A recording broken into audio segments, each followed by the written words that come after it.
welcome back in the place to be with the CBDC Assets Group. Thank you for being a part of the group. Looking at the crypto prices, the global market cap is 1.91 trillion. It's down, but we know it's about to happen. A billionaire investor, also known as Mike Novogratz, says that the Bitcoin the bottom is in after a $1 trillion crypto price crash. The Bitcoin price has fallen around 10% since the beginning of 2022, crashing towards 40,000 from heights of almost 70,000 last year. Meanwhile, other major cryptocurrencies, Ethereum, Binance, BNB, Solana, Cardano, and XRP have also crashed back, also losing double-digit percentages this week. Now, as traders desperately hunt for signs the sell-off has ended, Bitcoin and crypto billionaire Mike Novogratz said that he doesn't expect Bitcoin to fall any further, falling for a price bottom at just under $40,000. I think that's Mike Novogratz kind of signaling to the XRP community because, as you all know, he's a big XRP holder, but he's also a Bitcoin bull. So to hear that from him kind of, to me, indicates that he's signaling that it's alt season now and it's getting ready to blow. So I'm really excited. I don't know if you can tell, I'm really excited. We've been waiting a long time, and I know I have. And it'll be nice to see some zeros on that action that have been missing for a while. All right, coming up, I want you guys to remember that it's widely acknowledged that the remittance and cross-border payments infrastructure has been a problem for 30 years that they've been trying to solve.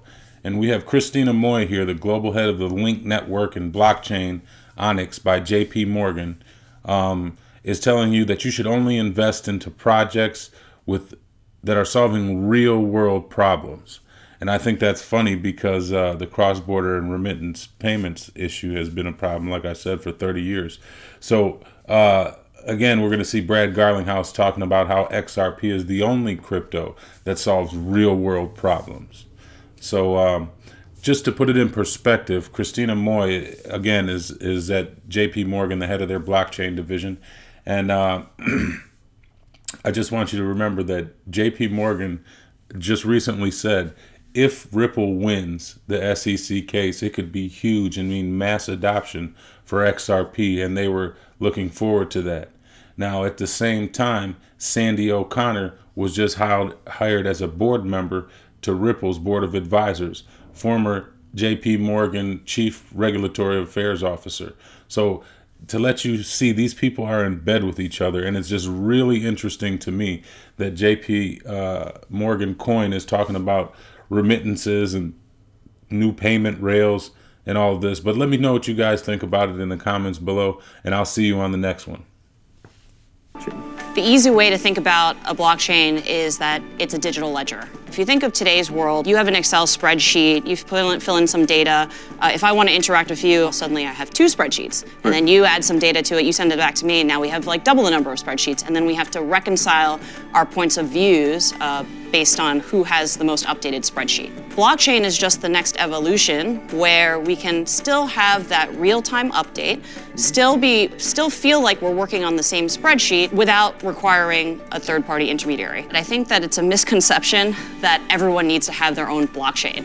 Not everyone does. I think the important thing to understand about blockchain technology is that it requires a network of participants. No one should be blockchaining by themselves. The power and the potential of blockchain comes from connecting a network of participants to share in both read and write data together. It will take some time for it to really come to fruition and normalized in everyday use, but the transformative impact of that can be enormous. I would say that from an internet point of view, we're still at the point in time where we thought it was a good idea to just put newspapers on internet browsers and read them on the internet. Is there an easy way to give folks an idea of what a smart contract is? First thing to note is that a smart contract is definitely not smart, nor is it a contract. Smart contracts just refers to business logic executed synchronously across all of the participants on the blockchain network. So actually, if you want to go back to the Excel visualization, you can think about them as just macros, but that doesn't sound that cool. So smart contract sounds way better. The one thing that I would suggest is that you should make sure that when you work on a blockchain project that The project itself is anchored in trying to solve a very specific problem or is addressing a very specific pain point. We're taking a payment flow that might be going from dollar to Mexican peso, and you're holding a dollar, you're selling that dollar and buying XRP, you're moving that XRP across the XRP ledger to, let's say, Bitso, who's here in the audience today. You're selling the XRP and you're buying Mexican peso. By enabling that liquidity to move from dollar to peso in real time, you're changing how that oil is greasing the engine of correspondent banking. So for us, in a world of hype, in a world of experimentation, in a world where people talk about the opportunity and really the speculation of digital assets, we feel like XRP is the only digital asset really poised to solve a problem at scale, a global payments problem.